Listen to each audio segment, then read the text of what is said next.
जय जिनेंद्र। स्वागत है आज फिर से आप सभी का आपके अपने YouTube चैनल सात्विक जीवन पर।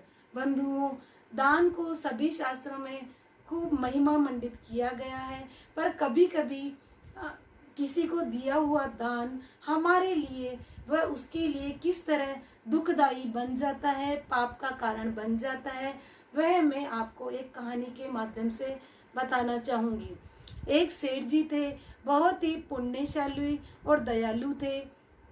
एक बार उनके पास एक भूखा व्यक्ति जो भूख से बहुत ही ज्यादा व्याकुल था आया और बड़ी ही आतुरता से बोला, सेठ जी बहुत भूखा हूँ, कृपया कुछ पैसे दे दीजिए। सेठ जी उस समय व्यस्त थे, उन्होंने भूखे व्यक्ति को पैसे दे दिए।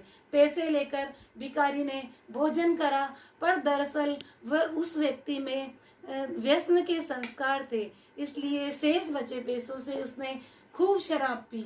शराब पीकर वह लहराता हुआ घर की ओर चल दिया। घर में भूखी पत्नी उसका इंतजार कर रही थी, और जब पत्नी ने बोला, आज हमारे लिए कुछ खाना लाए हो क्या, ऐसा सुनकर उस व्यक्ति को बड़ा गुस्सा आया और उसने अपनी पत्नी को इतना पीटा कि पत्नी ने दुखी होकर अपने दोनों बच्चों के लेकर आत्महत्या कर ली। उसके बाद वह व्यक्ति अपने कर्मों पर बहुत पछताया। कुछ दिन बाद सेठ जी किसी बीमारी के कारण मृत्यु को प्राप्त हो गए। जब यमराज के पास गए तो यमराज जी ने बोला, इनको नरक भेज दो। सेठ जी चौंक गए, उन्होंने हाथ जोड़ते हुए बोला, मुझे नरक क्यों भेजा जा रहा है, मैंने तो बहुत दान पुण्य किया है। सेठ जी यमराज जी ने कहा, हमारे यहाँ कोई गलती नहीं होती, गलती आपके यहीं हुई होगी। सेठ जी के बहुत मिन्नतें करने पर उनको भगवान के पास ले जाया गया। भगवान ने बोला, तुम्हारे पास कुछ दिनों पहले एक भूखा व्यक्ति आया था और तुमने उसको कुछ पैसे दिए थे, याद आया कुछ? सेठ जी ने कहा, हाँ भगवान जी।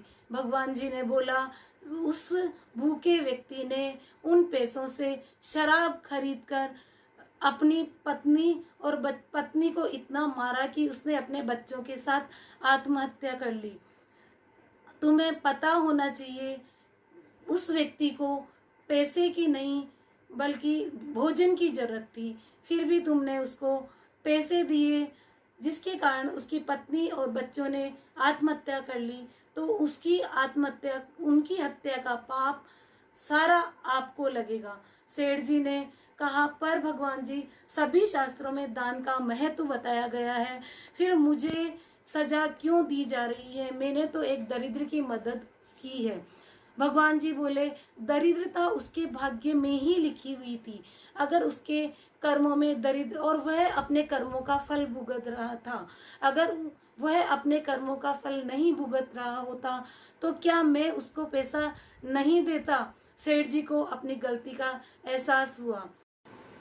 दोस्तों, इसमें कोई संशय नहीं कि दान देना एक सर्वश्रेष्ठ कर्म है, पर हमें दान हमेशा सोच समझकर, ये देखकर किसको किस चीज की कितनी जरूरत है और हमारे दिए गए दान से सामने वाले को कितना फायदा होगा, ऐसा समझकर देना चाहिए। क्योंकि गलत तरीके से दिया गया दान कभी कभी हमारे लिए और सामने वाले के लिए बहुत बड़े दुख का कारण बन जाता है। हम सभी अपने आसपास देखते हैं, कई लोग दान और पुण्य तो बहुत करते हैं, फिर भी वह हमेशा दुख और संकटों से घिरे रहते हैं और सोचते हैं कि भगवान हमारी परीक्षा ले रहा है, जबकि भगवान किसी की कोई परीक्षा नहीं लेता। वह सबको अपने ही किए कर्मों का फल देता है, या सबको अपने ही किए कर्मों का फल भुगतना पड़ता है। इसलिए बंधुओं, आज से जब भी दान दें, सोच समझकर ही दें। सोच समझकर दिया गया दान ही सर्वश्रेष्ठ दान बनेगा। धन्यवाद।